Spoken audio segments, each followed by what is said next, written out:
Okay. Now concerning the collection for the saints, as I have given order. Nana siya sa 1 Corinto 16:1. Naghatag og order. Unsay bud pasabot sa order?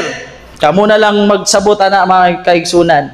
Gingon sa Biblia, every Sunday. Dili na nahimo dihara special occasion lang na nanha si Pablo kay mulakaw na siya, dili. Every Sunday na naghatag sila. Dili every Sabat.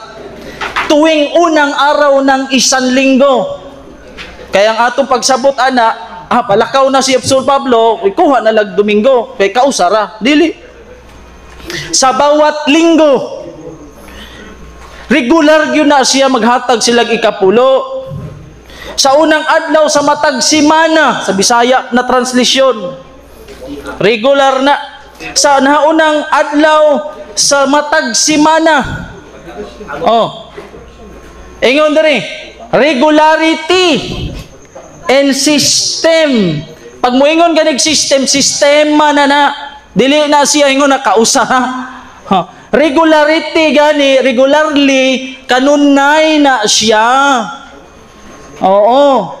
The direction given by the Holy Spirit through Apostle Paul in regard to gifts present a principle that apply also to tithing. Regular na mga kaigsuunan.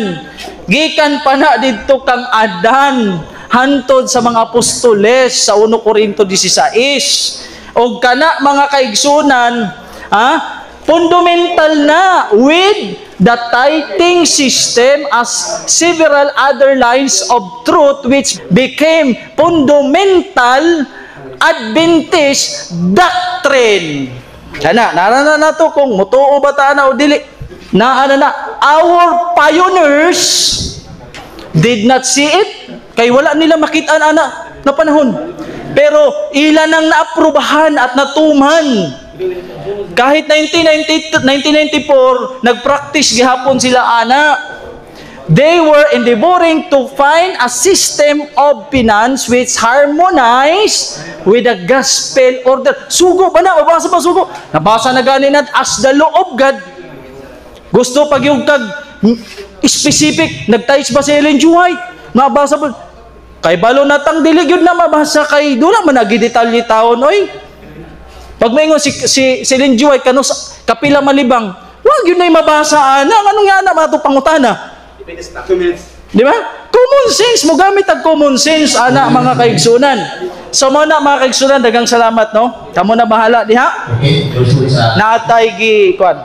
natay gi papamatuod. So diri ra ko to, dagang salamat.